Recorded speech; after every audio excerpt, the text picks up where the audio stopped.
The fog was thick that October morning, the kind that swallowed headlights whole and turned familiar roads into ghost paths. Miles Taylor was driving his usual route to the hardware store when he heard it, the screech of brakes, the sickening crunch of metal against oak, then silence that felt heavier than the mist itself. He didn't expect to find her there in the wreckage, a young woman in uniform with tears mixing with blood on her cheeks, one hand pressed protectively over her rounded belly. He didn't expect her to grab his wrist with desperate fingers as he tried to help, or for her dying words to shatter everything he thought he knew about his past. What he couldn't have known was that this moment of rescue would unravel a secret 5 years in the making, connecting two broken hearts through a truth that would redefine what family really means. Before we jump back in, tell us where you're tuning in from, and if this story touches you, make sure you're subscribed, because tomorrow I've saved something extra special for you. October had settled over Millbrook Heights like a heavy quilt, all amber light and damp earth, the kind of season that made you want to believe in fresh starts, even when you'd stopped hoping for them years ago. Miles Taylor stood at his kitchen window, coffee growing cold in his hands, watching the fog roll down from the Cascade foothills in thick, gray waves that seemed to swallow the world piece by piece. The silence in the house felt different on mornings like this. Not empty exactly, but expectant, like the air before a storm. Upstairs, 9-year-old Rihanna was still asleep, her wild auburn curls spread across a pillow decorated with painted horses, her small fist clutching the worn teddy bear that had seen her through every nightmare since her mother left 3 years ago. Miles took a sip of lukewarm coffee and grimaced. He'd been up since 4:30. The familiar knot of anxiety in his chest preventing any real sleep. The hardware store needed him by 7, inventory was backed up, and Mrs. Peterson from down on Elm Street had called twice about her broken porch railing. Apparently, it couldn't wait another day. Everything felt urgent lately, everything except the things that actually mattered. He glanced at the calendar stuck to the refrigerator with a magnet shaped like a wrench. October 15th. Circled in red crayon was Saturday's parent-teacher conference. Rihanna's careful handwriting spelling out, "Don't forget Daddy," in block letters that made his heart squeeze. Below that, in his own scratchy pen, were the usual reminders. Grocery shopping, oil change, call Mom, the mundane scaffolding that held their small life together. The house around him was modest but warm, a craftsman-style bungalow he'd bought with grand plans back when he still believed in forever. Sarah had loved the built-in bookshelves in the living room. The way morning light filtered through the stained glass window above the front door. She'd painted the kitchen walls a cheerful yellow, hung curtains with tiny sunflowers, talked about the garden they'd plant together come spring. That was before she decided she wasn't ready to be a mother. Before she packed her bags on a Tuesday morning while Rihanna was at school, leaving only a note about finding herself and needing space to grow. 3 years later, the sunflower curtains were faded, the yellow paint was chipped around the edges, and Miles had learned that sometimes love isn't enough to make someone stay. He moved through the morning routine with practiced efficiency oatmeal, with brown sugar for Rihanna, black coffee for himself, lunch packed in the insulated bag with her name embroidered on the side. He'd sewn that bag himself, watching YouTube tutorials late at night until he figured out how to work Sarah's abandoned sewing machine. The stitching was crooked, but Rihanna had declared it perfect because you made it, and Miles had nearly cried right there at the kitchen table. Fatherhood, he'd learned, was equal parts terror and tenderness, a constant balancing act between protecting and letting go. Every scraped knee felt like a personal failure, every small triumph like a miracle he'd somehow stumbled into. He'd never planned to do it alone, never imagined he'd be the one braiding hair and checking under beds for monsters, but life had a way of reshaping your expectations until you couldn't remember what you'd wanted before. "Daddy?" Rihanna's voice drifted down the stairs, thick with sleep and morning congestion. "Is it school day?" "Yes, sweetheart," he called back, already moving toward the coffee pot for a second cup. "Come down when you're dressed. I made the oatmeal with extra cinnamon, just how you like it." The sound of small feet hitting the floor above him, followed by the familiar thump of drawers being opened and closed, brought a smile to his face despite the gray weight of the morning. Rihanna had Sarah's laugh, but Miles's stubborn streak. Her mother's artistic eye, but her father's practical hands. She could spend hours drawing elaborate pictures of imaginary worlds, then turn around and help him fix a leaky faucet with the focused concentration of a seasoned plumber. 20 minutes later, she appeared in the kitchen wearing mismatched socks and a dress that was slightly too small. She was growing so fast he could barely keep up with buying new clothes. Her hair was a disaster, sticking up at odd angles despite her obvious attempts to smooth it down. "Come here, wild thing," Miles said, setting down his coffee and reaching for the brush. "Let me help with that." She stood patiently while he worked, through the tangles, humming a song she'd learned in music class about autumn leaves and changing seasons. The domesticity of the moment, the warm kitchen, the soft brushstrokes, her off-key humming, should have felt complete. Instead, Miles found himself wondering, not for the first time, if this was enough. If he was enough, the fog outside had thickened, pressing against the windows like curious fingers. Weather reports called for heavy mist all morning, burning off by noon if they were lucky. Miles made a mental note to drive carefully, to leave extra time for the school drop-off route that wound through the hills above town. He didn't know. As he finished braiding Rihanna's hair and helped her gather her backpack, that in less than 2 hours his carefully ordered world would shatter like glass against oak bark. He didn't know that the fog concealing the mountain roads would hide a crash that would change everything he thought he understood about his past, his future, and the secret that had been waiting 5 years to surface. All he knew was that his daughter needed breakfast, the hardware store needed opening, and somewhere in the mist-shrouded distance, a routine Thursday was about to become anything but ordinary. The drive to Rihanna's school usually took 12 minutes on a clear day. In the thick October fog that had settled over the mountain roads like a living thing, Miles found himself creeping along at 20 miles per hour, his hands gripping the steering wheel of his old Ford pickup with white-knuckled intensity.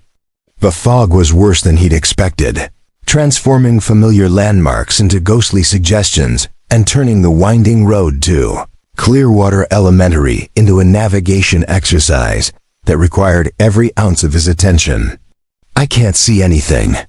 "Daddy," Rihanna said from the back seat, her voice carrying that edge of worry that always made Miles's chest tighten. She had her face pressed to the window, trying to peer through the gray wall that surrounded them. "It's okay, sweetheart," Miles replied, keeping his voice steady despite his own growing unease. "The fog will burn off soon." "That's what it does. It looks scary, but it always goes away." He hoped he sounded more confident than he felt. The weather radio that morning had warned of dense fog advisories throughout Millbrook County, with visibility dropping to less than 50 feet in some areas.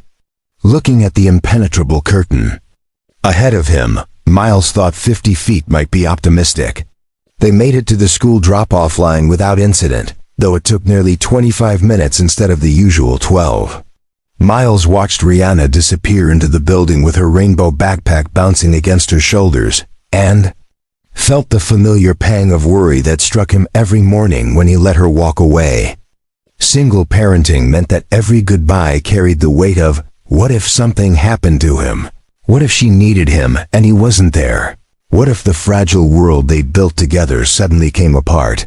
The drive from the school to Taylor's Hardware normally took another 15 minutes, following a route that wound through the residential areas of Millbrook Heights before joining the main highway that led to the commercial district. Miles had driven it thousands of times, could probably navigate it blindfolded, but the fog had transformed even this familiar journey into something alien and treacherous. He was about 3 miles from the school, following the gentle curve that ran alongside Whispering Pines Cemetery when he heard it. First came the screech of brakes, not his own, but somewhere ahead in the gray void, the desperate shriek of rubber against asphalt that every driver knows means someone is in trouble. Then came the impact, a sickening crunch of metal against something solid, followed by the tinkle of glass and the hiss of escaping steam. Miles's foot hit his own brake instinctively, bringing the pickup to a complete stop in the middle of the empty road. For a moment, the only sounds were his own heartbeat and the gentle patter of condensation dripping from the trees.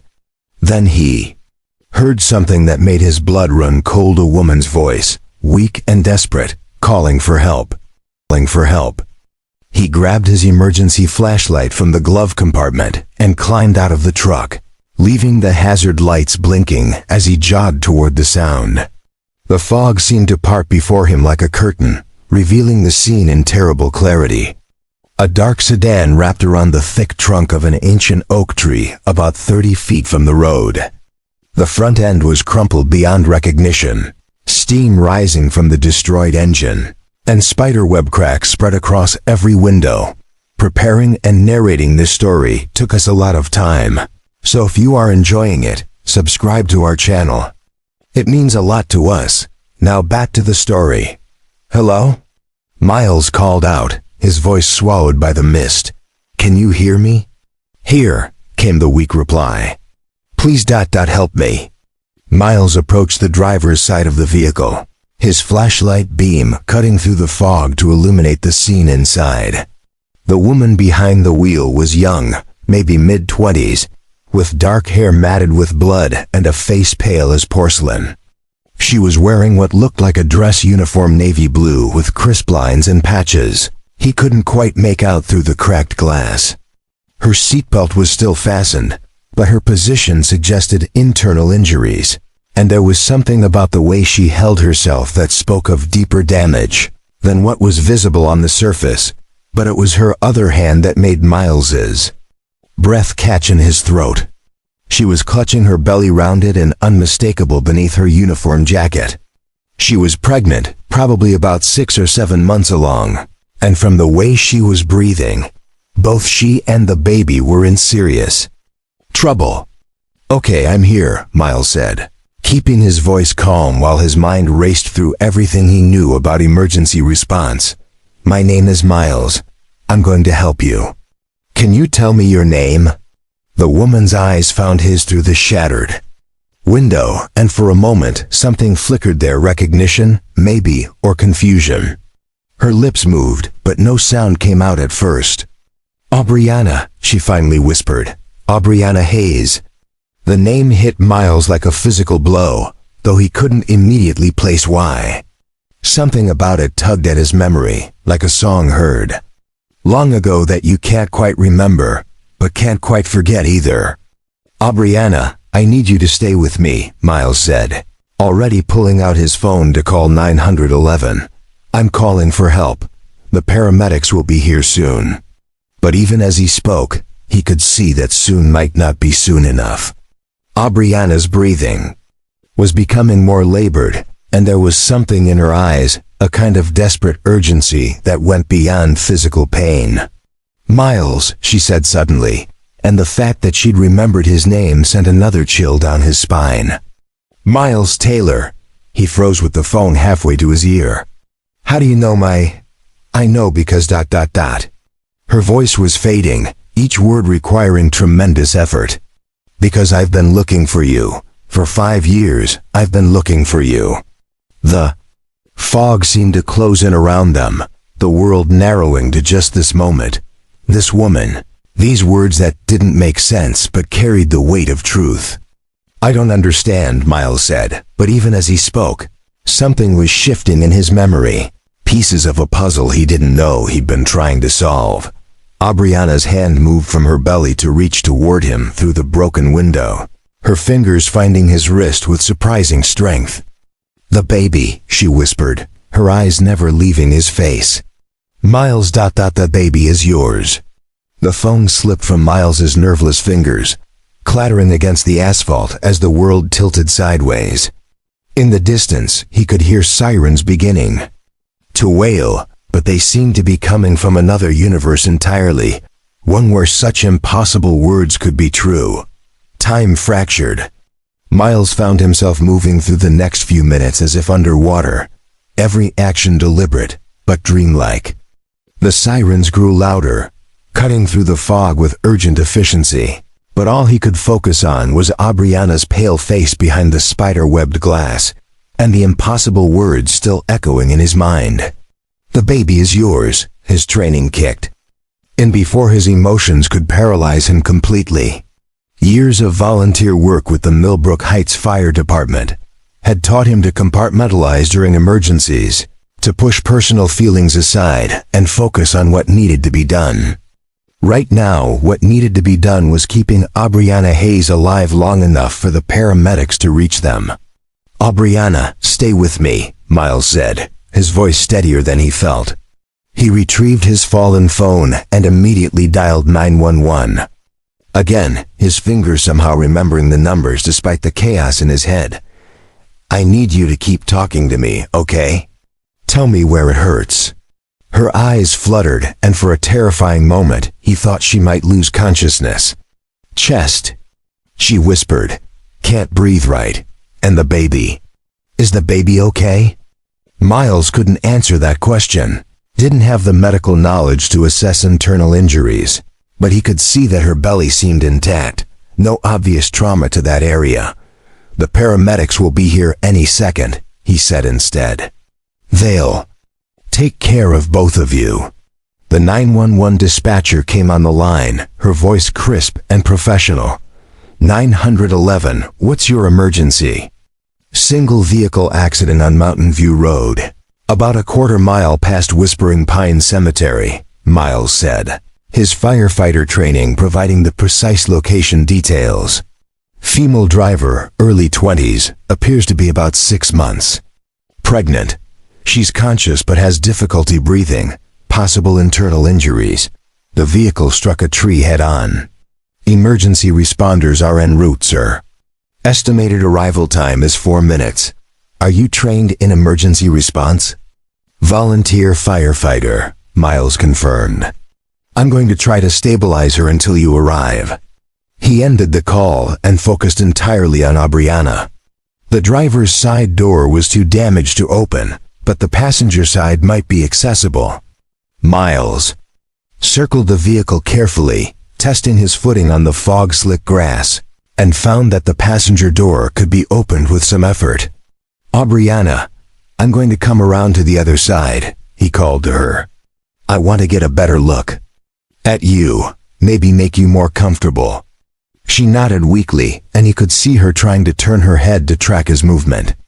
The fact that she could move her neck was encouraging. It suggested no spinal injuries, though he knew better than to assume anything in a situation like this. The passenger seat was empty. Thank God if she'd had anyone else in the car. The outcome could have been much worse.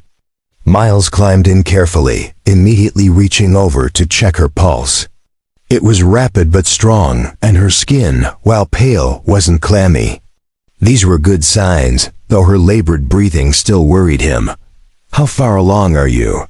he asked, partly to keep her talking, and partly because some desperate part of him needed to know if the timeline could possibly match what she'd claimed. 26 weeks, she said, her voice barely audible. "Due in January." Miles's hands went still. January. If she was 26 weeks along now, in mid-October, that meant conception would have been in late April or early May. He closed his eyes, trying to remember what had happened 5 months ago, but the shock was making it difficult to think clearly. The sirens were very close now, and through the fog he could see the red and blue lights of the approaching ambulance painting the trees in chaotic color. Within moments, the emergency responders were surrounding the vehicle. Paramedics, firefighters, police officers, all moving with practiced efficiency. "Sir, we need you to step back," said a paramedic Miles recognized from his volunteer days. Kalen Croft, a steady professional who'd seen his share of serious accidents. "Kalen, it's Miles Taylor," Miles said, identifying himself. "She's been conscious the whole time, pulses strong but rapid, complaining of chest pain and difficulty breathing. She's 26 weeks pregnant. Kaylin nodded, immediately understanding that Miles knew what he was talking about. Good work keeping her stable. We'll take it from here. Miles climbed out of the passenger seat, but couldn't bring himself to move far from the vehicle. He watched as the paramedics worked with swift precision checking vitals, stabilizing Aubriana's neck as a precaution, preparing to extract her from the wreckage. Every movement was careful, deliberate, designed to protect both mother and baby. Miles. Aubriana's voice called out weakly as they prepared to transfer her to the stretcher. He stepped closer, despite the paramedics' attempts to keep civilians clear. I'm here. Don't leave, she said, her eyes finding his through the crowd of emergency responders. Please. I know this doesn't make sense, but don't leave. One of the paramedics looked at Miles questioningly. Family member? Miles opened his mouth to say no, then stopped. If what Aubriana had said was true, if the baby she was carrying was somehow his, then what did that make him? I found her, he said finally. She asked me to stay.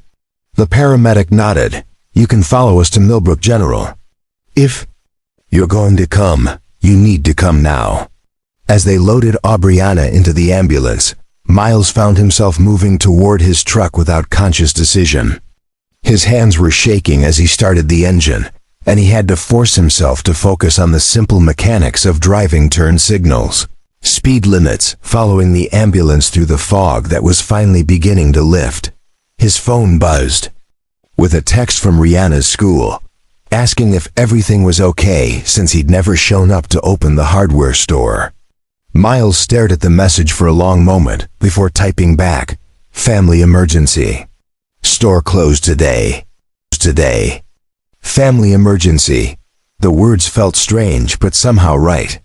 Whatever was happening, whatever truth was buried in the impossible claim Aubriana had made, he knew he couldn't walk away. Not from her, and possibly not from a baby who might against all odds and understanding be his.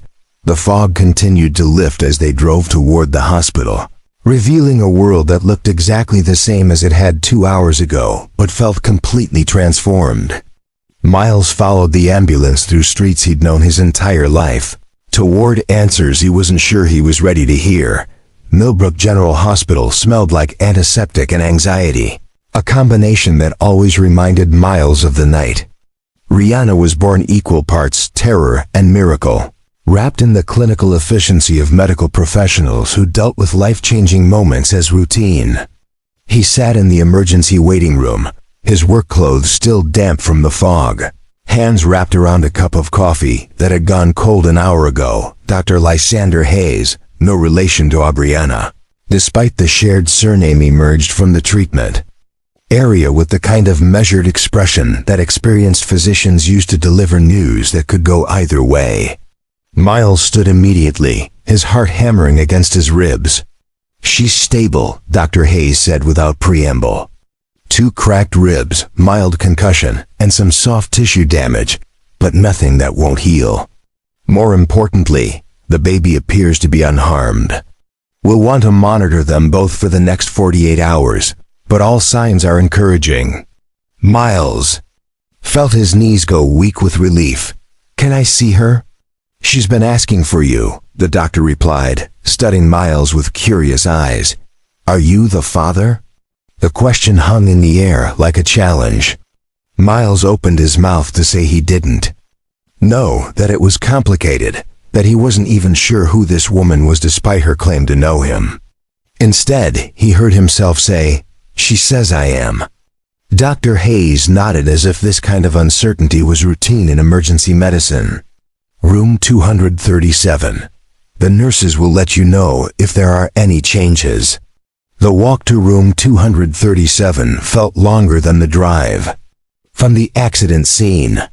Miles knocked gently on the partially open door, waiting for permission to enter. Aubriana's voice, stronger now than it had been in the car, called for him to come in. She looked impossibly small in the hospital bed, her dark hair, spread across the white pillow, an IV line running into her left arm. Someone had cleaned the blood from her face, revealing features that struck Miles as familiar in a way that made his chest tight. She was beautiful, not in the polished way of magazine covers, but in the authentic way of someone who had lived through things and survived. You stayed, she said simply, and there was something in her voice that suggested she hadn't expected him to. You asked me to, Miles replied, taking the chair beside her bed. How are you feeling? Like I was hit by a tree, she said with a weak smile. But alive, the baby's okay. Doctor says everything looks good. They want to keep you for observation. But no serious damage. Aubriana's hand moved to her belly, a gesture so protective and instinctive that Miles felt something shift in his chest. Whatever else was true or false about this situation, her love for the baby was absolutely real. I know this is impossible to believe, she said after a moment of silence. I know you probably think I'm confused from the accident, or lying, or crazy, but Miles, I need you to try to remember. Spring training, Fort Braxton Air Base. You were there for the emergency response workshop. The words hit him like a physical blow. Fort Braxton. May 5th 10th weekend. Miles closed his eyes, and suddenly the memory was there, sharp and clear as if it had happened yesterday instead of 5 months ago. He'd been selected to represent Millbrook Heights Fire Department at a 3-day emergency response training program, part of a civilian-military cooperation initiative. It was an honor he'd almost turned down, leaving Rihanna for a weekend. Always felt wrong, but his captain had insisted it would be valuable for their small department. The conference center, Miles said slowly. The welcome reception on Friday night. You remember, Aubriana whispered, tears starting to slide down her cheeks. He did remember. The awkward mixer where uniformed military personnel mingled with civilian first responders, everyone trying to network while navigating the social dynamics of different branches and agencies. He'd been nursing a beer in the corner, thinking about how much he missed Rihanna, when a woman in dress blues had approached him. You looked like you'd rather be anywhere else, she'd said, with a smile that transformed her entire face. Pretty much, he'd admitted. Not really my scene. They'd talked for hours that night about their work, their lives, the strange loneliness that came with jobs centered on helping others through their worst moments. She'd been deployed overseas twice, had stories that made his volunteer firefighter experiences seem tame by comparison. But she'd listened to him talk about Rihanna, about single parenthood, about the way his life had been reshaped by circumstances he'd never planned for. We walked around the base, Miles said, the memory flooding back with startling clarity. You showed me the memorial garden. Said it helped you think. You told me about Sarah leaving, Aubriana continued. About how you'd learned to braid hair from YouTube videos, about the sewing machine you'd figured out so you could make Rihanna's lunch bag. Miles stared at her, seeing now not just the injured woman from the car accident, but the person he'd spent 3 days with in what felt like another lifetime. Aubriana, God, how did I not recognize you immediately? The blood, the uniform, the shock, she said gently. It's not exactly how I was planning to see you again. They'd spent the entire weekend together, he remembered now. Professional sessions. During the day, long conversations that stretched late into the night. On Sunday, they'd both known he was going back to his life in Millbrook Heights, and she was shipping out to her next assignment. They'd agreed it was better to keep it simple, no complicated long-distance promises that would be difficult to keep. What they hadn't planned for was the night between Saturday and Sunday, when conversation had turned to something deeper, when the loneliness they'd both been carrying had found temporary refuge in each other's arms. You transferred bases the next week, Miles said, pieces falling into place. Germany. I tried to find your contact information when I realized I was pregnant, but the conference organizers said participant information was confidential. I didn't even know your last name until I overheard someone mention you were from Millbrook Heights. You've been looking for me for 5 months? Since June. I requested a transfer back stateside as soon as I could. Got assigned to Fort Hemlock. About 2 hours from here. I was driving through Millbrook Heights this morning, trying to get up the courage to start asking around for a single dad named Miles who worked with the fire department. Miles leaned back in the chair, overwhelmed by the coincidence and fate and sheer impossibility of it all. The fog.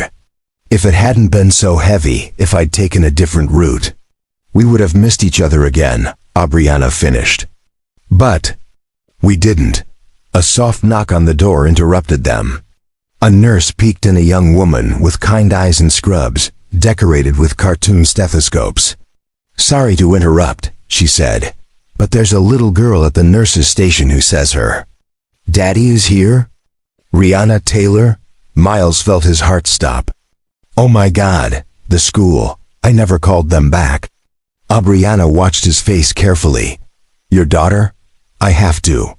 Miles started to stand, then paused. "Will you be okay if I ... Go," Aubriana said softly. "Bring her back if she wants to meet me. I'd like to know the person who's going to be a big sister." The words hung in the air between them, full of possibility and promise, and a future that neither of them had imagined when they'd woken up that morning. Rihanna stood in the doorway of room 237 like a small sentinel, her auburn curls still slightly messy from the hasty trip to the hospital, her backpack clutched in both hands. Miles could see the wheels turning behind her intelligent green eyes as she took in the scene. Her father sitting beside a hospital bed, a woman with bandages and 4-line, the subtle tension that suggested this was more than just a Good Samaritan situation. "Daddy, why didn't you open the store?"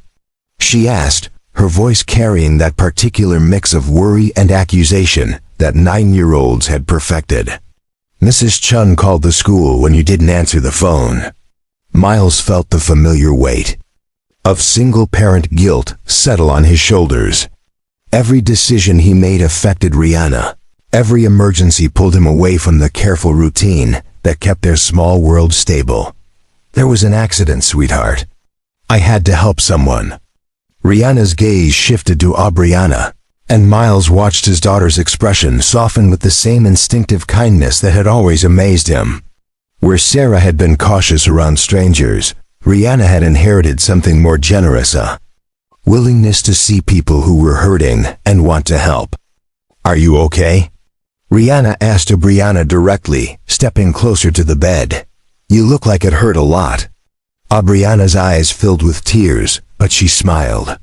"It did hurt, but I'm going to be fine. Your daddy saved my life. He's good at that," Rihanna said matter-of-factly. "He saved a cat from a tree last month, and he always fixes things when they're broken." She paused, studying Aubriana's face. "What's that on your arm?" "On your arm?" "It's called N4, Aubriana explained gently. "It gives me medicine to help me feel better. Would you like to sit down? I'd love to hear about you." Miles watched, amazed as his daughter climbed into the chair he'd vacated, settling in as if she'd known Aubriana her entire life. There was something natural about the way they looked together, something that made his chest tight with emotions he couldn't quite name. "I'm 9, Rihanna announced. "I can ride a bike without training wheels, and I know how to make pancakes, and I'm learning to play the violin, but it sounds terrible." Aubriana laughed, a sound that transformed her whole face despite the bruises. "I bet it doesn't sound as terrible as you think. I played violin when I was your age." "Really? Do you still play?" "Sometimes. When I can find a quiet place to practice." Miles found himself studying Aubriana as she talked with Rihanna, seeing her in a completely different light than the emergency training weekend. There, she'd been confident, professional, someone who handled crisis situations with calm efficiency. Here, talking with his daughter, she revealed something softer, a gentleness that spoke of understanding what it meant to be careful with precious things. "Daddy," Rihanna said suddenly, turning to Miles with the directness that always caught him off guard. Why does Aubriana look like she's been crying? The question hung in the air, loaded with the kind of innocent perceptiveness that made Miles wonder sometimes if his daughter saw far more than he gave her credit for. He glanced at Aubriana, looking for guidance on how much truth a 9-year-old could handle. Sometimes grown-ups cry when they're scared, Aubriana said carefully. I was very scared in the accident, and I'm still a little scared now. Scared of what? Aubriana's hand moved to her belly, a gesture that Rihanna's sharp eyes immediately caught. Is there a baby in there? Rihanna asked, her voice dropping to a whisper of wonder. Yes, Aubriana said simply. There's a baby. Rihanna's eyes went wide. How far along? Miles blinked, surprised by the sophistication of the question. How do you know to ask that? Mrs. Peterson next door was pregnant last year. She taught me about babies. Rihanna turned back to Aubriana expectantly. About 6.5 months, Aubriana replied. The baby will be born in January. Do you know if it's a boy or a girl? Not yet. I wanted it to be a surprise. Rihanna nodded seriously, as if this was a perfectly reasonable approach to pregnancy planning. Are you married? Do you have a husband to help with the baby? The directness of the question made both adults freeze. Miles felt his heart hammer against his ribs as he waited for Aubriana's response. No, Aubriana said quietly. I don't have a husband. It's just going to be me and the baby. Something shifted in Rihanna's expression. A recognition that Miles realized came from her own experience of non-traditional family structures. That's okay, she said with the matter-of-fact wisdom of someone who had never known a two-parent household. Daddy and I don't have a mommy, and we do fine. It's different, but it's not bad different. Aubriana's eyes found Miles's over Rihanna's head, and he saw something there that took his breath away. Not just gratitude for his daughter's acceptance, but a kind of hope that maybe this impossible situation might actually work. Rihanna, Miles said gently, there's something I need to tell you. Something that might sound very strange. His daughter turned to him with the patient expression she wore when she was preparing for adult news that would require her to be understanding beyond her years. Aubriana and I met before, Miles continued carefully. A few months ago, at a work conference. We spent some time together, and he paused, realizing there was no way to explain this that wouldn't sound insane to a 9-year-old. The baby might be your daddy's, Aubriana said softly, saving him from having to find the words. Rihanna looked back and forth between them, processing this information with the serious concentration she usually reserved for math homework.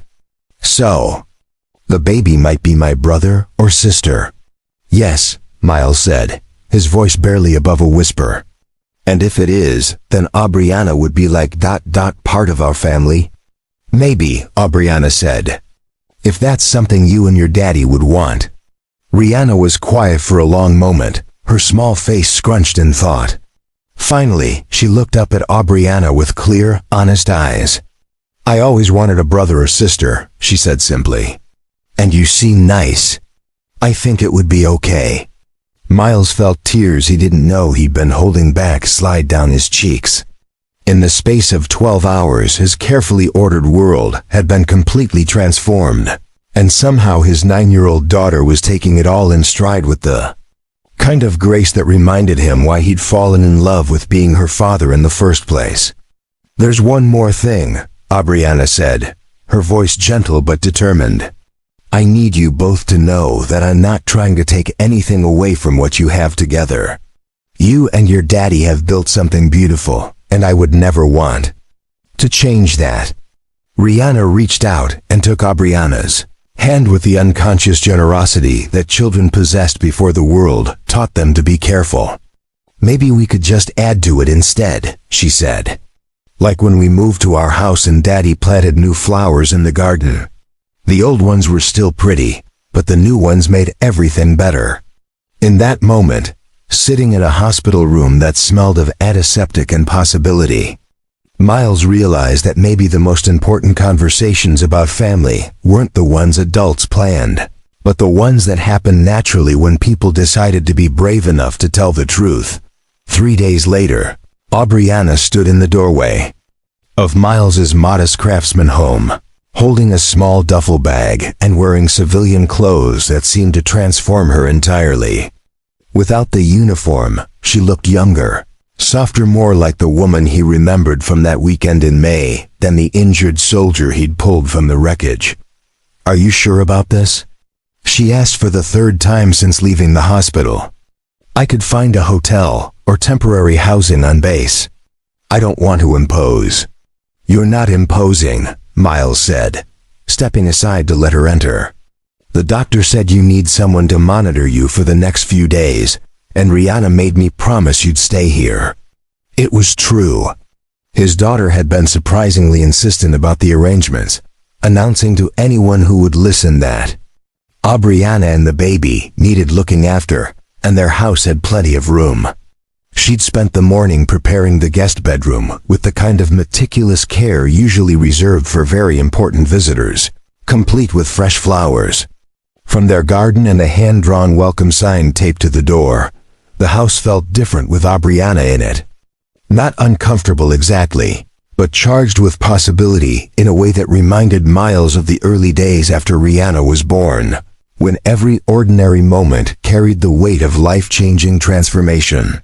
She moved through the rooms carefully, taking in the details: family photos on the mantel, Rihanna's artwork covering the refrigerator, the comfortable chaos of a home where real people lived real lives. "Your daughter has quite an artistic eye," Aubriana said, pausing at a particularly colorful drawing of what appeared to be a dragon wearing a firefighter's helmet. "That's Captain Smokebreath," Miles explained. "He's Rihanna's invention, a dragon who helps put out fires instead of starting them. She's been working on a whole series of stories about him." "She's going to be a storyteller," Aubriana said with certainty. "I can tell." The first week unfolded with surprising ease. Aubriana proved to be a natural with household rhythms, contributing without taking over, finding ways to help that felt organic rather than forced. She couldn't do heavy lifting due to her healing ribs, but she could fold laundry while sitting, help Rihanna with homework at the kitchen table, and prepare simple meals that somehow tasted better than anything Miles had managed to cook in months. "She makes the best grilled cheese," Rihanna announced to Mrs. Vance, their neighbor, who had stopped by with a casserole and barely concealed curiosity about the woman she'd seen coming and going from the Taylor house. "Does she now?" Mrs. Vance replied, her sharp eyes taking in Aubriana's obvious pregnancy with the kind of calculating assessment that small-town neighbors had perfected over generations. "She cuts the crusts off in triangles and uses 3 different kinds of cheese," Rihanna continued enthusiastically, oblivious to the undercurrents of the conversation. "And she's teaching me to play violin properly. Listen." The impromptu performance that followed Rihanna sawing away at Mary Had a Little Lamb with earnest concentration while Aubriana provided gentle guidance seemed to soften Mrs. Vance's suspicion considerably. By the time she left, she was pressing Aubriana's hand and insisting she come to the church potluck on Sunday. "The community here is wonderful," Aubriana told Miles that evening as they cleaned up after dinner. Rihanna was upstairs in the bath, her off-key humming drifting down through the ceiling like a small song of contentment. "They're good people," Miles agreed. "A little nosy sometimes, but good hearts. They're protective of you and Rihanna. I can see it in how they look at me, like they're trying to figure out if I'm going to hurt what you've built together." Miles paused in loading the dishwasher. "And are you?" The question hung between them, heavier than he'd intended. Aubriana set down the dish towel and turned to face him fully. "I hope not," she said honestly. "But Miles, I need you to know that I'm not here to force anything. If this doesn't work, if you decide that your life is better without the complication I represent, I'll understand. I'll figure something else out." "What do you want?" Miles asked. Not what you think I want to hear. Not what you think is best for everyone else. What do you actually want? Aubriana's hand moved to her belly, a gesture that had become as natural as breathing. I want this baby to know their father. I want to stop being afraid that I'm going to mess up parenting before I even start, and I want. She paused, her voice dropping to almost a whisper. I want to stop feeling so alone. Miles stepped closer, close enough to see the vulnerability. In her eyes, the way her shoulders held tension like armor she was trying to shed. You're not alone. Sometimes it feels like I have been for years. Moving from base to base, temporary housing, deployment schedules. I got good at making do, at being self-sufficient. But when I found out about the baby, all I could think about was how I wanted them to have what I never had: stability, roots, a place where they belonged. Is that why you were looking for me? For stability? At first, maybe. But after this week, watching you with Rihanna, seeing how you've built this life, Aubriana shook her head. I want to be part of something real. Not just because of the baby, but because of who you are. Who we could be together. The honesty of it took Miles's breath away. In the 3 years since Sarah had left, he'd convinced himself that what he and Rihanna had was complete, that wanting more was selfish or naive. But standing in his kitchen, with this woman who had walked back into his life through fog and chance and impossible timing, he felt the walls he'd built around his heart beginning to shift. Rihanna loves you, he said finally. I love her too. She's incredible, Miles.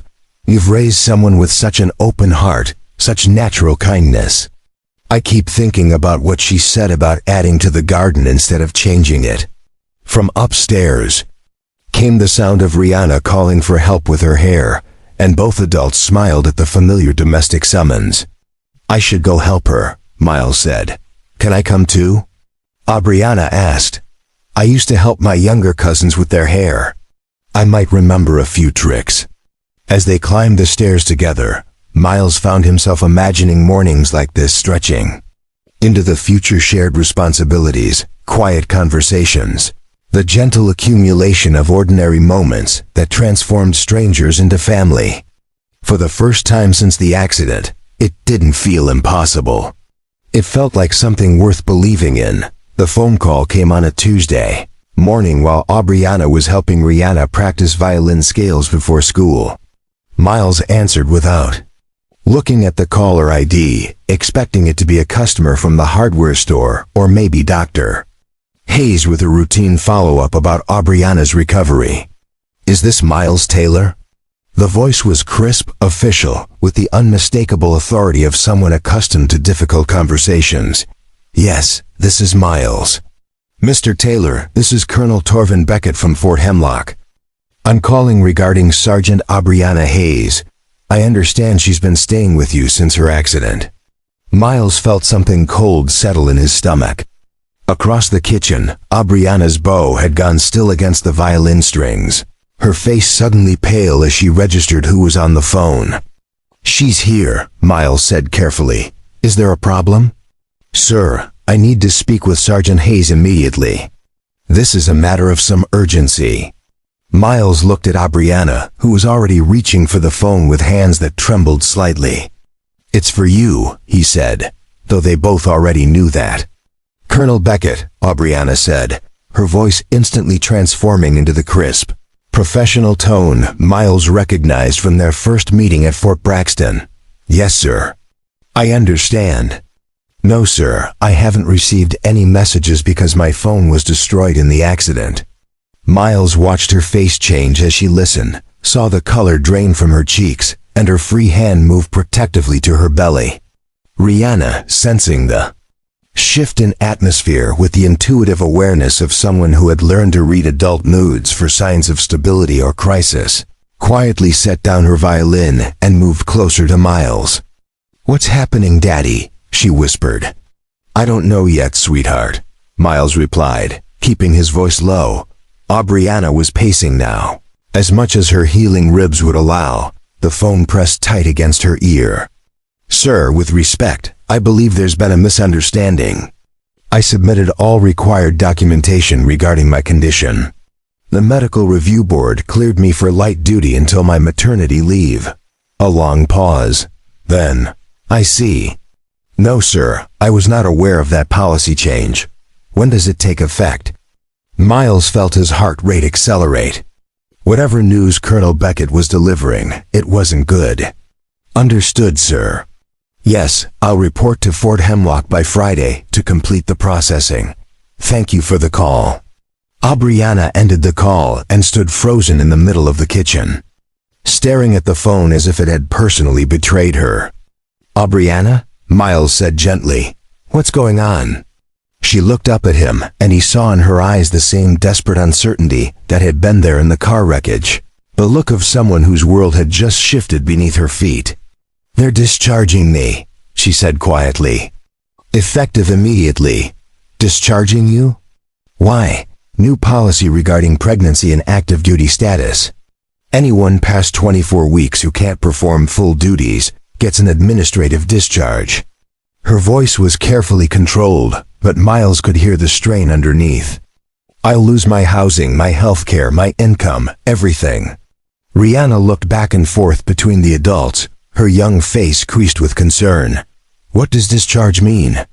It means Aubriana can't be a soldier anymore, Miles explained gently, his mind racing through the implications. It means she has to find a new job and a new place to live. But she lives here now, Rihanna said with the straightforward logic of childhood. Why does she need a new place? The question hung in the air, highlighting the temporary nature of arrangements that had begun to feel permanent. Aubriana sat down heavily at the kitchen table, her professional composure finally cracking.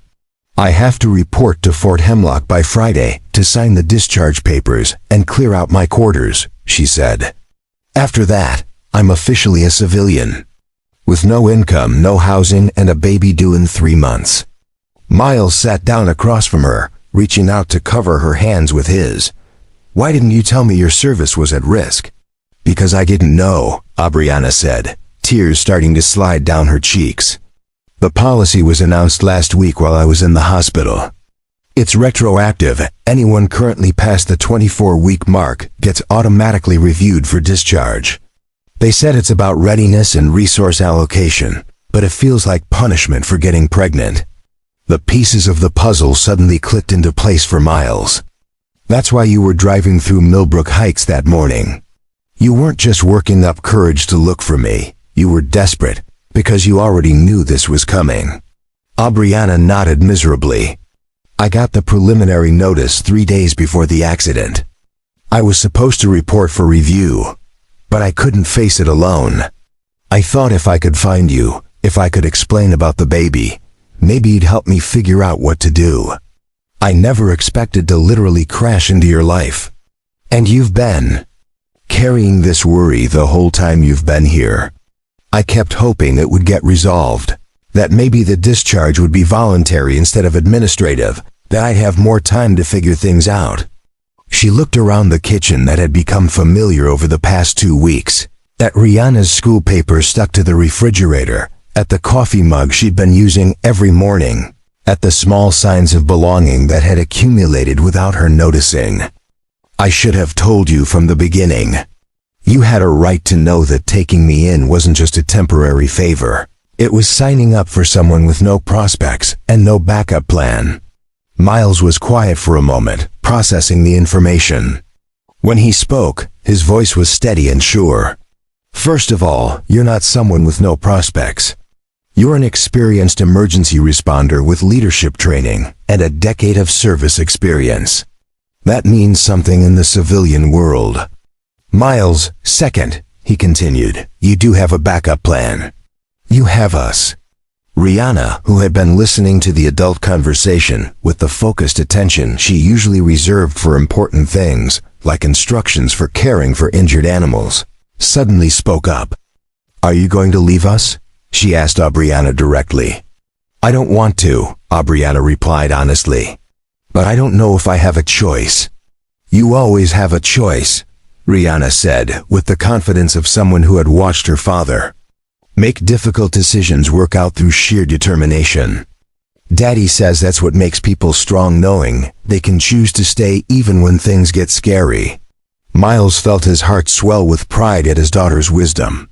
She had learned from their own experience that families weren't just about easy times. They were about choosing to face the hard times together.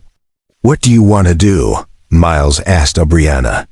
"I want to stay," she said without hesitation. "But I won't be a burden." "I can't ask you to support someone who can't contribute." "Who says you can't contribute?" Miles replied. "The hardware store has been busier than I can handle alone. I've been thinking about hiring help for months." For the first time since the phone call, hope flickered in Aubriana's eyes. "You'd hire me?" "I'd hire a partner," Miles corrected. "Someone who understands emergency response, has management experience, and makes better grilled cheese than anyone in town." The last part earned him a watery smile from both Aubriana and Rihanna. "Besides," Rihanna added practically, "the baby's going to need somewhere to live anyway. It might as well be here." The drive to Fort Hemlock took 2 hours through winding mountain roads that gradually opened into broad valleys, dotted with farmland and small towns. Miles had insisted on making the trip together, all three of them, despite Aubriana's protests that she could handle the discharge paperwork alone. Rihanna sat in the backseat with a book and her travel art supplies, occasionally looking up to offer commentary on the passing scenery or ask questions about what they would find at the base. "Will there be other soldiers there?" she asked as they passed the first of several official-looking signs marking their approach to Fort Hemlock. "Yes, sweetheart," Aubriana replied, "but they'll all be very busy with their own work. We won't be there long." Miles glanced at Aubriana in the passenger seat, noting the tension in her shoulders that had been building with every mile closer to their destination. She'd been quiet for most of the drive, lost in thoughts she hadn't shared, occasionally touching her belly in the unconscious gesture that had become as familiar to him as her smile. "You okay?" he asked quietly. "I keep thinking about the last time I drove this route," she said. 3 weeks ago, when I was still convinced I could somehow make everything work out on my own. I had this whole plan report for the review, present. My case for staying on light duty, maybe get assigned to a desk position until after the baby was born. And now? Now I realize I was holding on to something that was already gone. The service I joined doesn't exist anymore, at least not for people in my situation." She paused, watching the landscape roll by. "It's strange, you know.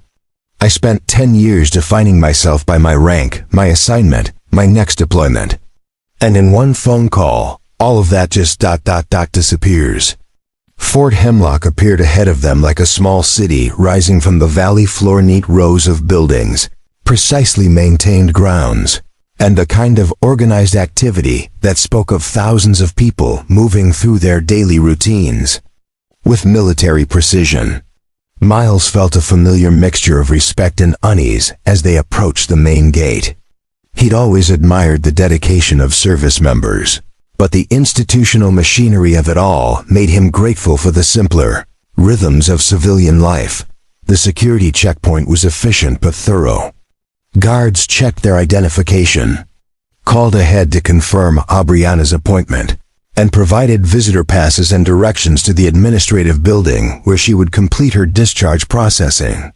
"Feels weird being here as a visitor," Aubriana murmured as they parked in front of Building 47, a stark concrete structure that seemed designed to discourage lingering. "Do you want us to wait outside?" Miles asked. Aubriana hesitated. "Actually, would you mind coming in? Not for the actual paperwork, they won't allow that, but just to be nearby." The administrative office was exactly what Miles had expected. Fluorescent lighting, gray carpet, and the pervasive sense of institutional efficiency that characterized government buildings everywhere. They took seats in a waiting area furnished with uncomfortable chairs and dated magazines while Aubriana checked in with the receptionist, a tired-looking woman named Ira Vance, who seemed genuinely sympathetic about the circumstances. "Sergeant Hayes, Colonel Beckett will see you shortly. This shouldn't take more than an hour or so." Rihanna settled into her chair with her sketchbook, immediately beginning to draw what appeared to be the reception area populated by various fantastical creatures. Miles found himself watching other people in the waiting room, young service members with nervous expressions, families saying goodbyes or reuniting, civilian contractors with briefcases, and the brisk efficiency of people who did business here regularly. "Daddy," Rihanna said quietly, "why do people look sad here?" "Because this is where people come when big things in their lives are changing," Miles replied. "Sometimes change is exciting, but sometimes it's scary, even when it's the right thing." "Is Aubriana scared?" Miles looked toward the hallway where Aubriana had disappeared 20 minutes earlier. "I think she is, but she's also brave." "How can someone be scared and brave at the same time?" "Being brave doesn't mean you're not scared," Miles explained. "It means you do what needs to be done even when you are scared." When Aubriana finally emerged from the administrative maze, she was carrying a manila envelope and wearing an expression that Miles couldn't quite read, relief mixed with something that might have been grief. "All done?" he asked. "All done," she confirmed.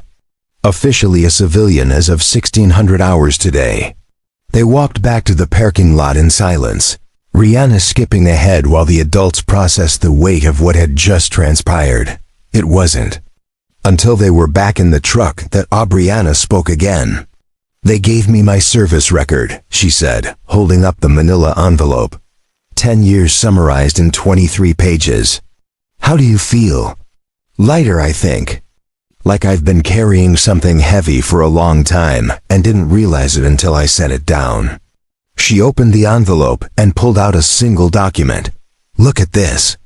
Miles glanced at the paper she handed him, an official commendation for her work during a humanitarian mission in Southeast Asia, dated just 6 months before they'd met at Fort Braxton.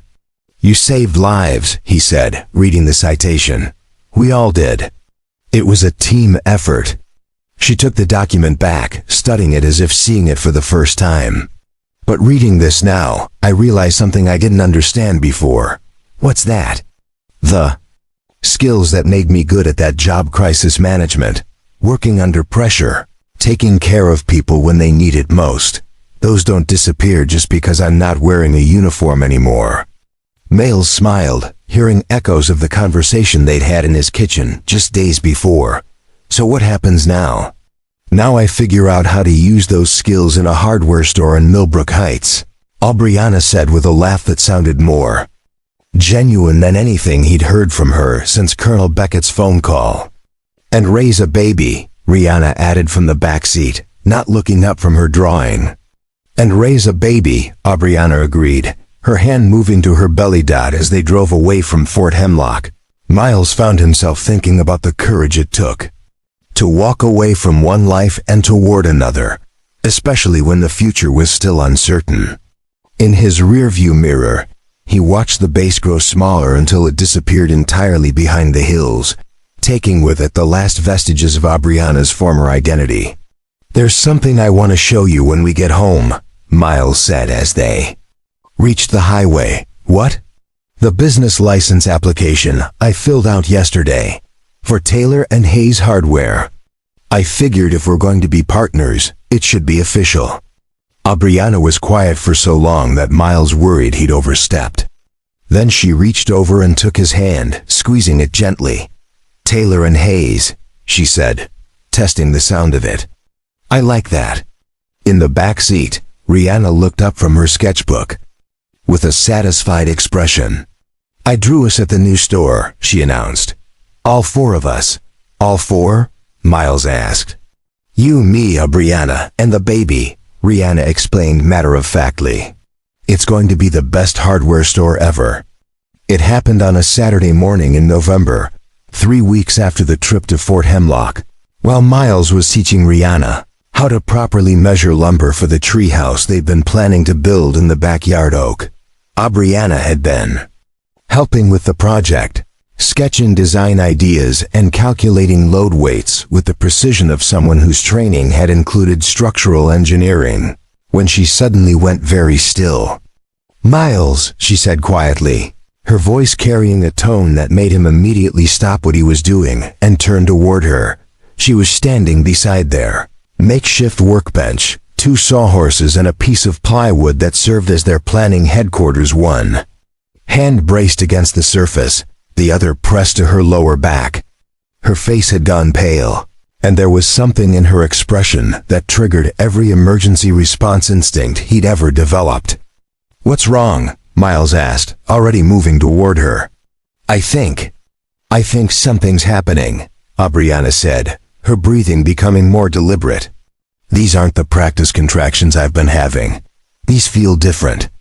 Miles felt his heart rate spike. How different, stronger, more regular. She closed her eyes, concentrating. "And they're coming about every 8 minutes. But you're only 29 weeks, Miles said, as if stating the fact could somehow change the reality of the situation. "I know," Aubriana replied, managing a weak smile. Apparently the baby didn't get the memo about timing. Rihanna, who had been absorbed in arranging wood screws by size, looked up with the sharp attention that meant she'd registered something important was happening. "Is the baby coming now?" "It might be, sweetheart," Miles said, his mind already shifting into emergency mode. "We need to get to the hospital." The next 20 minutes unfolded with the kind of controlled urgency that Miles recognized from his firefighter training. Move fast but don't panic. Prioritize the essentials. Communicate clearly.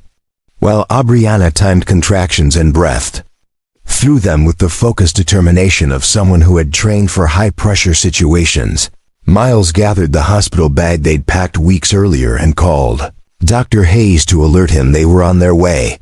Rihanna proved remarkably calm for a 9-year-old facing her first family medical emergency.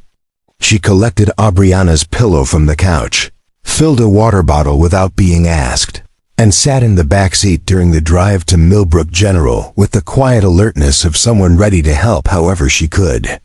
"How are you doing back there?" Miles called to Aubriana, who was breathing through another contraction. "Still okay," she replied, though her voice was tighter than it had been at home. "But they're definitely getting stronger."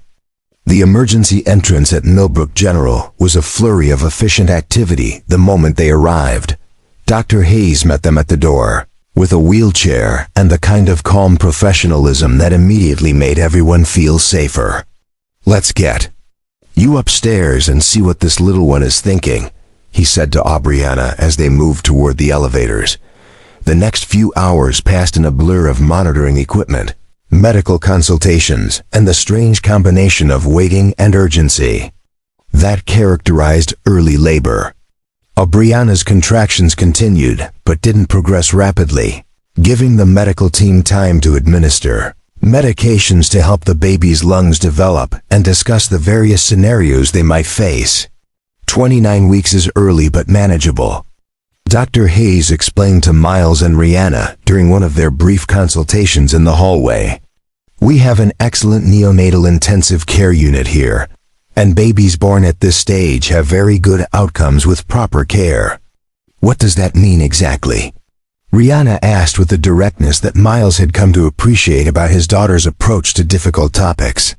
"It means the baby will need to stay in the hospital for a while after being born," Dr. Hayes said, crouching down to speak to her at eye level.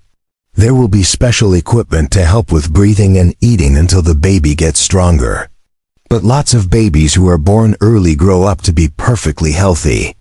As afternoon turned to evening, it became clear that this was indeed the day their family would officially become 4. Aubriana's labor progressed steadily but not dangerously, giving them time to adjust to the reality that they were about to meet the baby several weeks ahead of schedule. "Are you scared?" Rihanna asked Aubriana during a quiet moment when the contractions had spaced out slightly.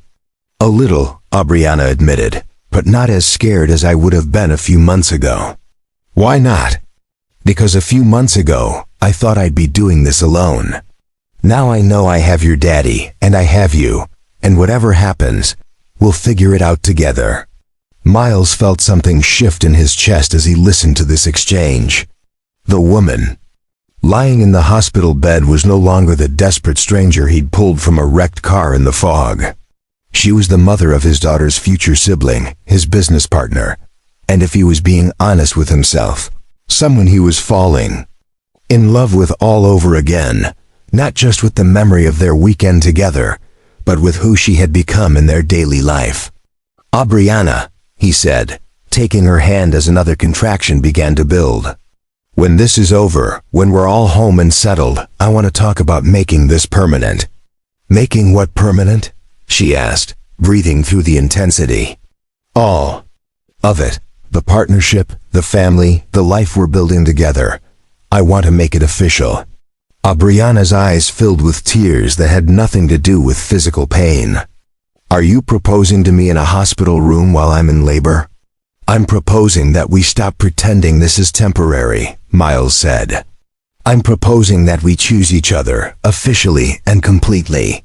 "What does that mean exactly?" Rihanna asked, echoing her earlier question with a grin that suggested she already knew the answer. "It means we're going to be a real family," Aubriana said, squeezing Miles's hand as the contraction peaked. "All four of us."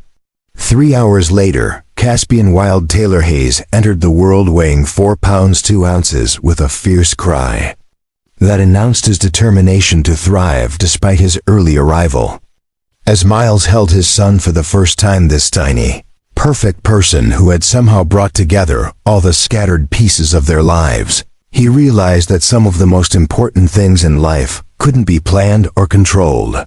They could only be embraced when they arrived, wrapped in fog and chance and the infinite possibility of love that was brave enough to say yes to the unexpected. The NICU at Millbrook General became their second home for the next 6 weeks. Every morning, Miles would drop Rihanna at school, then drive to the hospital where Aubriana was already settled in the rocking chair beside Caspian's Isolette, her hand reaching through the porthole to stroke his tiny fingers while she read aloud from the collection of storybooks that had accumulated on the windowsill.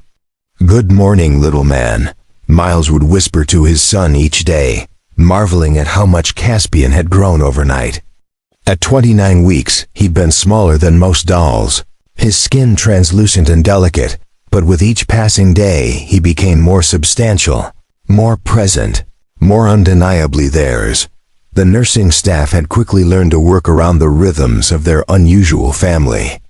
Hyacinth Sterling, the head NICU nurse, had initially been cautious about allowing so much family involvement, but Rihanna's careful attention to hand-washing protocols and quiet respect for the medical equipment had won her over completely.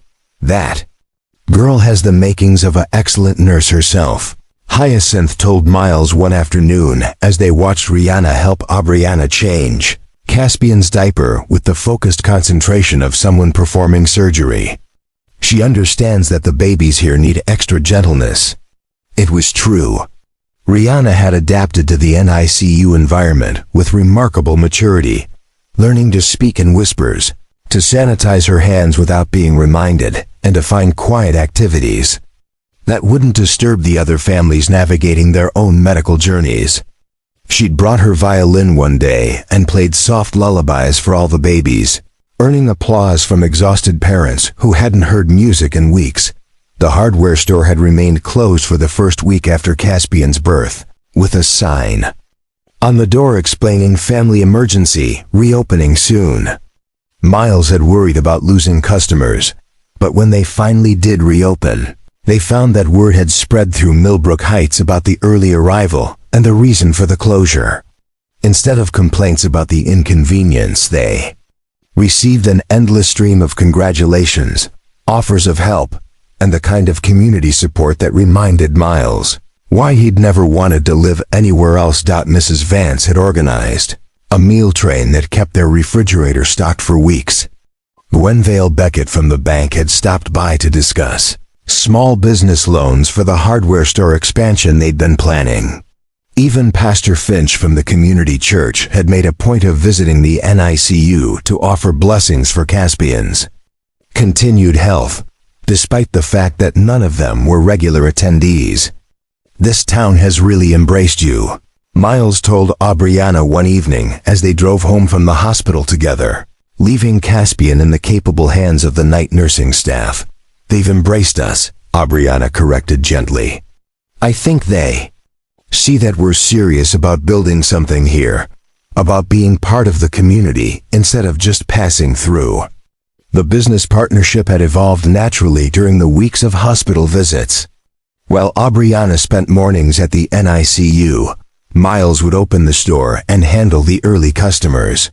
In the afternoons, they'd switch roles, Miles taking his turn at the hospital while Aubriana worked the hardware store with the kind of practical competence that quickly won over even the most skeptical customers. "She knows more about electrical systems than some of the contractors," reported Corliss Hayes, the town's only female electrician, after Aubriana had helped her locate some hard-to-find components for a restoration project. "And she actually listens when you explain what you're trying to accomplish, instead of just trying to sell you the most expensive option." The evenings had become their own kind of sacred time. After dinner and homework and the bedtime routines that anchored their days, Miles and Aubriana would sit on the front porch swing he'd built for four and plan their future with the detailed attention of people who had learned not to take stability for granted. "I want to expand the store's emergency supply section," Aubriana said one night in early December, her head resting against Miles's shoulder as they watched snow begin to fall. "A lot of the rural properties around here aren't prepared for extended power outages or severe weather.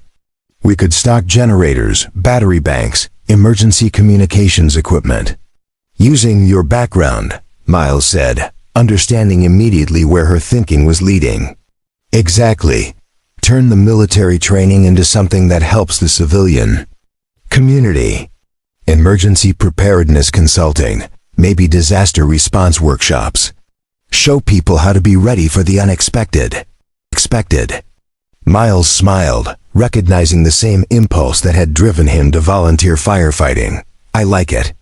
We could partner with the county emergency management office, maybe get certified as a community response center." It was exactly the kind of conversation that would have been impossible just a few months earlier, when their lives had been shaped by isolation and uncertainty instead of shared purpose and mutual support.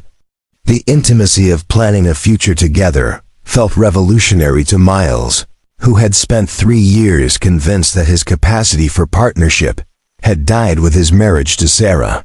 The question of marriage itself remained gently unresolved between them. Miles's hospital room proposal had been acknowledged and accepted in principle, but the practical details had been set aside in favor of more immediate concerns. They were living as a family, raising children together, building a business partnership, and sharing a bed with the comfortable affection of people who had chosen each other deliberately and completely. The legal formalities felt less urgent than the daily reality of their commitment. "We should probably make it official before Caspian comes home," Aubriana said one evening, as if reading his thoughts. "For practical reasons, if nothing else. Insurance, medical decisions, all the paperwork that comes with parenting." "Is that a yes to my very romantic labor room proposal?" Miles asked with a grin. "That's a yes to spending our lives together," Aubriana replied, turning to kiss him softly. "Though I might want a slightly more dignified ceremony for the actual wedding." Rihanna, who had been eavesdropping from her bedroom window directly above the porch swing, stuck her head out to contribute to the conversation. "Can I help plan it? I have ideas about flowers and music and what kind of cake we should have." "You're supposed to be asleep, young lady," Miles called up to her. "I can't sleep when you're talking about important family decisions without me," Rihanna replied with unassailable logic. "Besides, someone needs to make sure you don't mess this up." The wedding, when it finally happened 3 weeks later, was Exactly the kind of understated celebration that reflected who they had become as a family. Pastor Finch officiated in the hospital chapel, with Caspian sleeping peacefully in Aubriana's arms, still small enough to fit in the crook of her elbow, but finally stable enough to be held for extended periods. Rihanna served as both maid of honor and ring-bearer, wearing a dress she'd chosen herself, and carrying a bouquet of winter flowers from the hospital gift shop. The guest list was small, but meaningful. Dr. Hayes and several of the NICU nurses, who had become like family over the previous weeks, Mrs. Vance and a handful of neighbors who had supported them through the crisis, and Miles's sister who had driven down from Portland with her own family to witness the ceremony. Do you, Miles Edward Taylor, take Aubriana Claire Hayes to be your lawfully wedded wife, to have and to hold, in sickness and in health, for richer or poorer, for better or worse, as long as you both shall live? I do, Miles said, his voice steady despite the emotion threatening to overwhelm him. And do you, Aubriana Claire Hayes, take Miles Edward Taylor to be your lawfully wedded husband, to have and to hold, in sickness and in health, for richer or poorer, for better or worse, as long as you both shall live? I do, Aubriana replied, tears sliding freely down her cheeks. By the power vested in me by the state of Oregon, I now pronounce you husband and wife. You may kiss the bride. The kiss was gentle, mindful of the sleeping baby between them, but it carried the weight of everything they had survived and built together. When they broke apart, Caspian stirred slightly in his sleep, and Rihanna applauded with the enthusiasm of someone who had been personally invested in the outcome of the ceremony. Can I hold him now? She asked, already reaching for her new baby brother. The reception was held in the hospital cafeteria, complete with a cake that Mrs. Vance had somehow managed to smuggle past hospital security, and enough flowers to transform the institutional space into something approaching festive. It wasn't the wedding either of them might have imagined as young people, but it was perfect for who they had become: practical, intimate, and focused on the relationships that mattered most. So what's next? Asked Miles's sister, Linda Croft, as they cleaned up paper plates and plastic forks. Home, Miles replied simply. Caspian gets discharged next week, and then we figure out how to be a family of 4 in the real world. The transition to home life proved easier than any of them had expected. Caspian, despite his early arrival, was a remarkably content baby who seemed to thrive on the combination of medical attention and family affection that had characterized his first months of life. He slept through the night within days of coming home, nursed efficiently, and showed the kind of robust development that made his pediatrician beam with professional satisfaction. Some babies are just determined to catch up, Dr. Hayes explained during one of their regular checkups. Caspian appears to be one of those babies. All his milestones are progressing beautifully. Rihanna adapted to big sister responsibilities with the same practical competence she brought to everything else in her life. She learned to sterilize bottles, fold tiny clothes, and sing lullabies that actually seemed to soothe Caspian when he was fussy. More importantly, she had appointed herself the baby's primary advocate and protector, a role she took seriously enough to create a detailed schedule of feeding times, nap requirements, and approved visitors. He can't have too much stimulation, she would inform anyone who wanted to hold Caspian. And you have to support his head properly because his neck muscles are still developing. The hardware store had become a kind of community center during the months of family transition. Customers would stop by not just for supplies, but to check on Caspian's progress, offer parenting advice, and share their own stories of unexpected family formations. The emergency preparedness section that Aubriana had envisioned proved immediately popular, with rural residents appreciating the opportunity to consult with someone who understood both the practical and psychological aspects of crisis planning. It's like having our own personal disaster response expert, commented Ragnar Reed, who owned a small ranch outside town. Aubriana helped me set up a communication plan that actually makes sense for my property. Most of the emergency management stuff is designed for suburban areas. The success of the business expansion allowed them to hire part-time help, which gave them more flexibility for family time, while still maintaining the personal service that had made Taylor and Hayes Hardware a trusted community resource. Devlin Thorne, a recent high school graduate with mechanical aptitude and genuine enthusiasm for customer service, proved to be exactly the kind of employee they needed, responsible enough to handle the store independently, but young enough to appreciate learning from their combined expertise. By spring, their life had settled into the kind of sustainable rhythm that Miles had always hoped for, but never quite believed was possible. Morning routines that included feeding Caspian, getting Rihanna ready for school, and opening the store for the early customers who liked to start their projects before the day got too warm. Afternoon family time when they could walk to the park with the stroller, work in the garden that Aubriana had started behind the house, or simply sit on the porch and watch their children play in the yard that finally felt like it had enough life to fill it properly. "Do you ever think about the accident?" Aubriana asked one evening as they watched Rihanna push Caspian swing with the gentle attention of someone who understood that trust was earned through consistent kindness. "All the time," Miles replied honestly. "But not in the way you might expect." "What do you mean?" "I think about how it brought us together, but also about how it almost didn't happen. If I'd left 5 minutes later, if I'd taken a different route, if you decided to wait another day before trying to find me." He paused, considering the profound randomness of chance encounters. "It makes me grateful for fog, which is probably the only time in my life I'll ever say that." Aubriana laughed, the sound carrying across the yard to where Rihanna was teaching Caspian to clap his hands. "I think about the fog too. How it hid everything except what mattered most." "What mattered most?" "The fact that some people will stop to help, even when they don't know what they're getting themselves into." She turned to look at him directly. "You saved my life that day, Miles, not just from the accident, but from the life I was living before. Always moving, always temporary, always preparing for the next ending instead of building something permanent." "We saved each other," Miles corrected. "You and Rihanna and Caspian. You gave me a reason to believe in more than just getting through each day."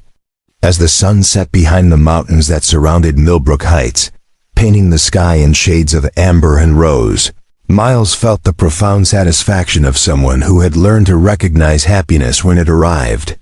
Not the dramatic, overwhelming joy of major life events, but the quieter, more sustainable contentment that came from daily choices to love and support the people who mattered most.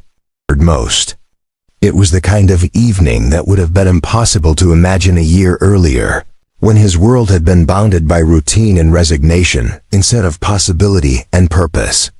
Now watching his wife help their daughter teach their son to appreciate the simple pleasure of warm air and gentle motion, Miles understood that some of the most important transformations happened not through dramatic gestures, but through the accumulated weight of ordinary moments that somehow added up to extraordinary grace. 5 years later, the October fog rolled down from the Cascade foothills, just as it had that morning 5 years ago. But this time Miles Taylor Hayes watched it approach from the warmth of his expanded hardware store, a steaming cup of coffee in his hands, and the satisfied feeling of someone who had learned to appreciate the beauty in unexpected weather patterns. "Daddy, look." 4-year-old Caspian pressed his face against the front window, his breath fogging the glass as he watched the mist swirl around the parking lot. "It's like clouds decided to visit the ground." "That's exactly what it is, buddy," Miles replied, ruffling his son's dark hair that reminded him so much of Aubriana's. Caspian had grown into a sturdy, curious little boy whose early arrival seemed to have instilled in him an appreciation for making the most of every moment. He approached the world with the kind of fearless enthusiasm that came from being deeply loved from his very first breath. "Is Mama coming back soon?" Caspian asked, peering through the fog toward the community center across the street, where Aubriana was leading her monthly emergency preparedness workshop. "Any minute now," Miles assured him. "And then we'll all go pick up Rihanna from violin practice." The afternoon routine had become as comfortable and predictable as breathing.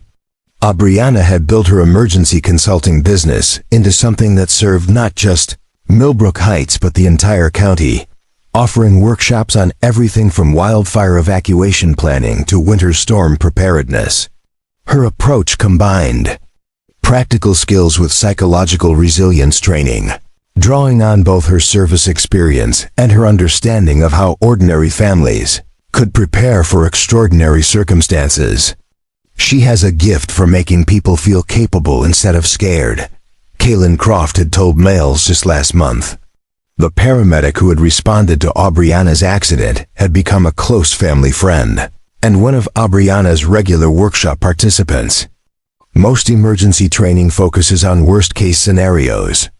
Aubriana teaches people how to be confident and ready without living in fear. The hardware store had evolved far beyond what Miles had originally envisioned when he'd first inherited it from his father. The emergency preparedness section now took up nearly a quarter of the retail space, stacked with everything from basic first aid supplies to sophisticated communication equipment. But more importantly, it had become a gathering place for the community, somewhere people came not just to buy supplies, but to learn skills, share information, and connect with neighbors who understood that being prepared was an act of caring for each other. "Mr. Miles." The bell above the door chimed as Phelan Reed burst in, her cheeks red from the cold and her eyes bright with excitement.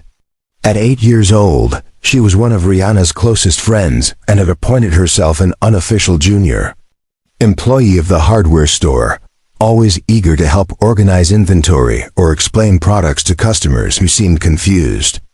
"Hi there, Phelan. What brings you by on such a foggy afternoon?" "Mama sent me to get weather stripping for our back door. She says the cold air is sneaking in and making our heating bill too expensive." Phelan paused to wave at Caspian, who waved back enthusiastically from his perch by the window. "Also, I wanted to ask if Rihanna can sleep over on Friday. We're working on a secret project for the school science fair." "What kind of secret project?" Miles asked, already knowing that any collaboration between Rihanna and Phelan was likely to be both ambitious and slightly chaotic. "We're building a model emergency shelter that can be assembled in under 5 minutes, Phelan announced proudly. "Rihanna designed the support structure, and I'm working on the weatherproofing. Mrs. Aubriana said she'd help us test it when we're ready." Miles smiled, recognizing his wife's influence in the project. Aubriana had a talent for encouraging the people around her, adults and teenagers, alike, to think practically about preparedness without becoming anxious about it. She approached emergency planning the same way she approached parenting, with calm competence, realistic expectations, and an unshakable belief that people were capable of rising to meet challenges when they had the right tools and support. "Think a sleepover can be arranged," Miles said, walking Phelan over to the weather stripping display. "How much do you need?" As he helped Phelan calculate the length of weather stripping required for her family's back door, Miles found himself thinking about how much had changed since that foggy morning when a car accident had transformed his carefully controlled life into something far more complex and infinitely richer. The hardware store had tripled its revenue, employed 6 people, and earned recognition from the state as a model for rural emergency preparedness retail. But more importantly, it had become exactly what he'd always hoped it could be, a place where people could find not just the supplies they needed, but the knowledge and confidence to take care of themselves and their families. The door chimed again, and Aubriana entered with the brisk energy of someone who had just spent 2 hours teaching practical skills to people eager to learn. She was followed by Linda Croft, Miles's sister, who had driven down from Portland for the workshop and was staying the weekend to help with Caspian's birthday party preparations. "How did it go?" Miles asked, accepting the kiss Aubriana offered, as she passed by on her way to greet Caspian. "Wonderful turnout," she replied, scooping their son into her arms for the kind of enthusiastic hug that always made Caspian giggle. 23 people, including 3 families who just moved here from California. They're all motivated to get prepared before winter really sets in. "Any interesting questions?" Mrs. Peterson asked about setting up a neighborhood communication network in case cell towers go down during an ice storm, Aubriana said, settling Caspian on her hip with the practiced ease of someone who had learned to multitask while parenting. "And young Zephyr Sterling wants to organize a group camping trip focused on primitive skills. I think we might have inspired some people to take their preparedness seriously." Linda watched this domestic exchange with the fond amusement of someone who remembered when Miles had been convinced he was destined for a life of careful solitude. "You two have built something really special here," she said. "Not just the business, but the whole community around it." "It wasn't really us," Aubriana replied. "The community was already here, already caring about each other. We just gave people a way to turn that caring into practical action." It was typical of Aubriana to deflect credit for her own contributions, but Miles knew better. Her workshops had transformed the way Millbrook Heights approached emergency preparedness, moving it from an abstract concern to a shared community value. Families who had never talked to their neighbors before were now coordinating supply purchases, sharing skills, and creating informal networks of mutual support that strengthened everyone's resilience. "Speaking of the community," Linda said, "I heard some interesting news at the workshop. Something about a county-wide recognition program." Miles and Aubriana exchanged glances. They'd been keeping the news quiet until all the details were finalized. But Linda's detective instincts, honed by 20 years as a social worker, were too sharp to fool for long. "The County Emergency Management Office nominated us for the state's Community Resilience Excellence Award," Aubriana explained. "We find out next month if we won.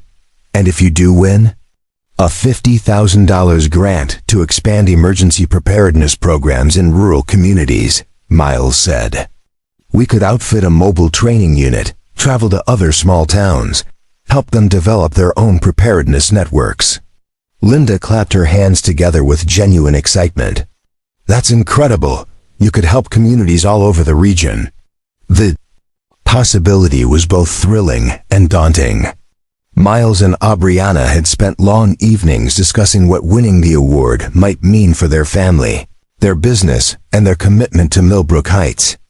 The travel requirements would be significant, but they'd figured out ways to manage it, taking Caspian with them during school breaks, coordinating schedules so one parent could always be home with Rihanna, perhaps even incorporating educational travel into the teenagers' homeschooling curriculum. "We'll see what happens," Aubriana said with characteristic pragmatism. "For now, we're focused on getting ready for Caspian's birthday party and making sure everyone in town is prepared for winter." The mention of the birthday party prompted Caspian to launch into an elaborate description of his party plans, which involved a treasure hunt, a cake shaped like a fire truck, and the presence of every person he'd ever met. His enthusiasm was infectious, and soon all 4 adults were contributing suggestions for party games and debating the logistics of accommodating what appeared to be a guest list of approximately half the town.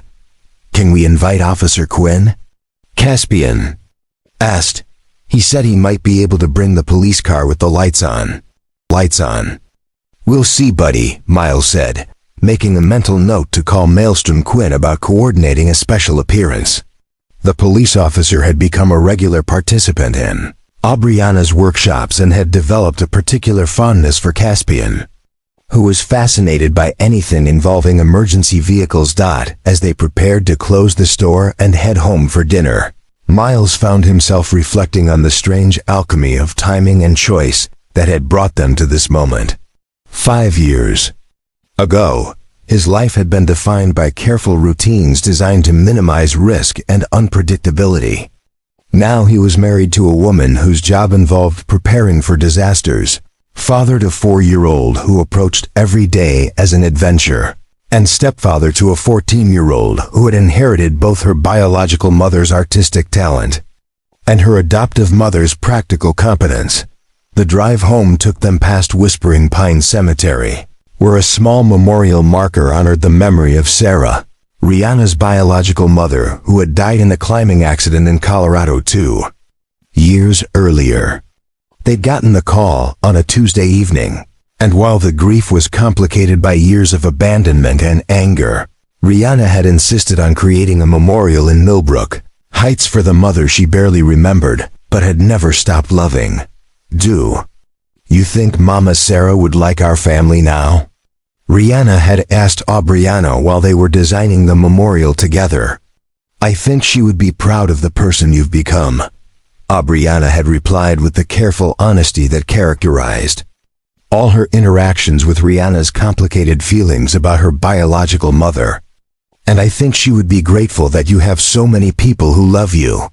The memorial had become a place where Rihanna could process her feelings about loss and belonging, often bringing flowers or small drawings that she would leave by the marker. Aubriana had never tried to replace Sarah in Rihanna's heart, understanding instinctively that love multiplied rather than divided, that there was room in their family for honoring the past while building the future. Now, at 14, Rihanna moved through the world with the kind of confident kindness that came from being secure in her place, within a family that had chosen each other deliberately and completely.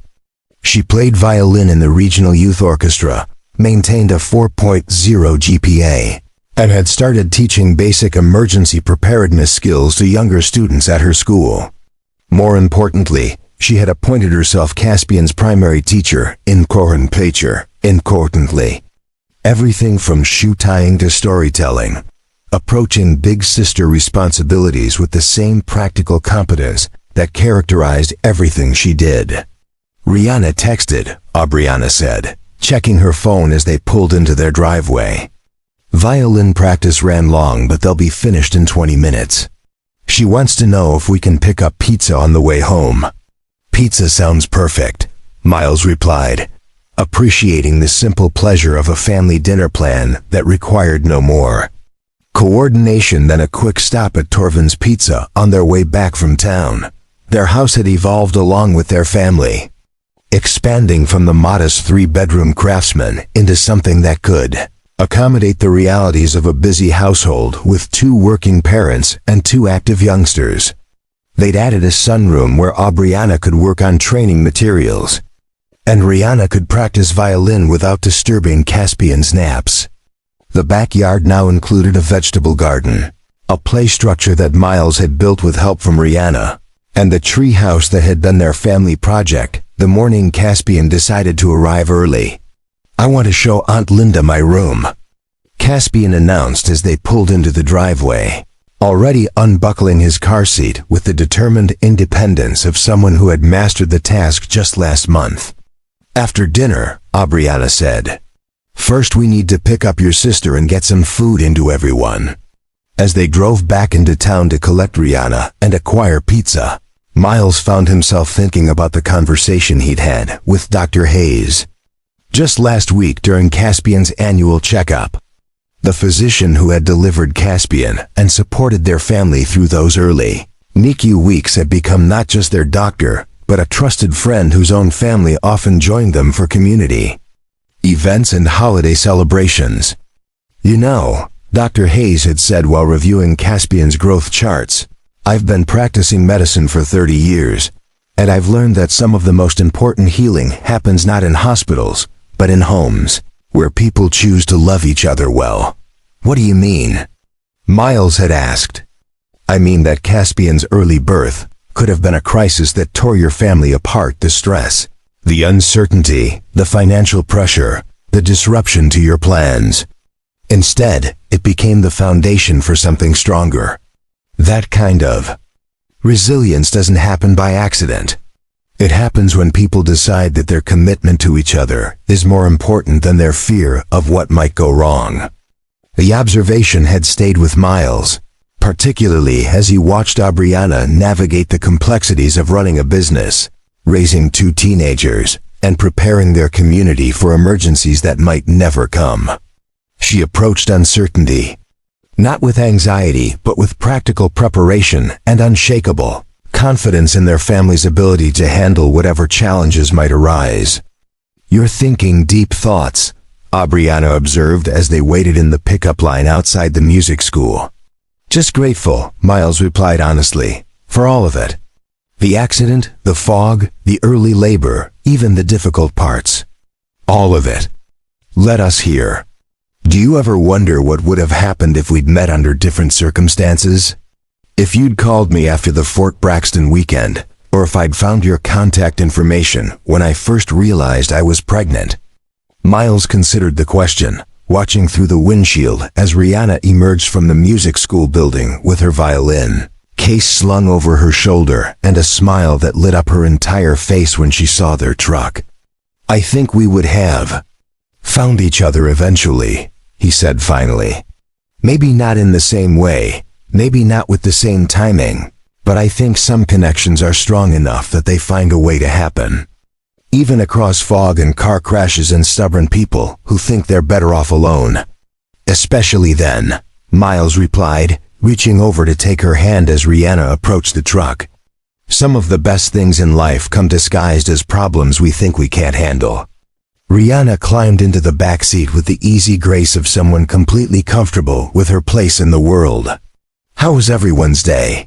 she asked, already reaching forward to ruffle Caspian's hair in the affectionate way that always made him beam with big sister adoration. "Good," Caspian replied. "Daddy and I watched the fog, and Mama taught people how to be ready for emergencies. And Aunt Linda came to visit, and we're getting pizza." "Sounds like a perfect day," Rihanna said, settling back in her seat with the satisfied expression of someone whose life was filled with exactly the right amount of ordinary happiness and extraordinary love. As they drove toward Torvin's Pizza, through streets made mystical by the evening fog, Miles felt the profound contentment that came from recognizing that his life had become everything he'd never known he wanted. Not the careful, controlled existence he'd planned before Aubriana crashed into his world, but something messier, more complicated, and infinitely more alive.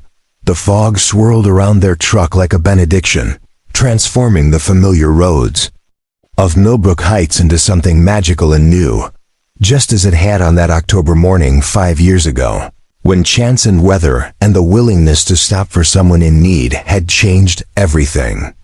Some stories, Miles realized, don't end, they just keep expanding, creating new chapters of love and purpose, and the beautiful chaos of people who choose each other, again and again, through fog and clear skies and everything in between. And in that moment, driving through the mist with his wife beside him and his teenagers laughing in the back seat, Miles understood that sometimes the most extraordinary transformations begin with the simple decision to pull over and help, to stay when leaving would be easier, and to believe that love is always worth the risk of letting it change everything you thought you knew about what home could be. Up next, you've got 2 more standout stories right on your screen. If this one hit the mark, you won't want to pass these up. Just click and check them out. And don't forget to subscribe and turn on the notification bell so you don't miss any upload from us.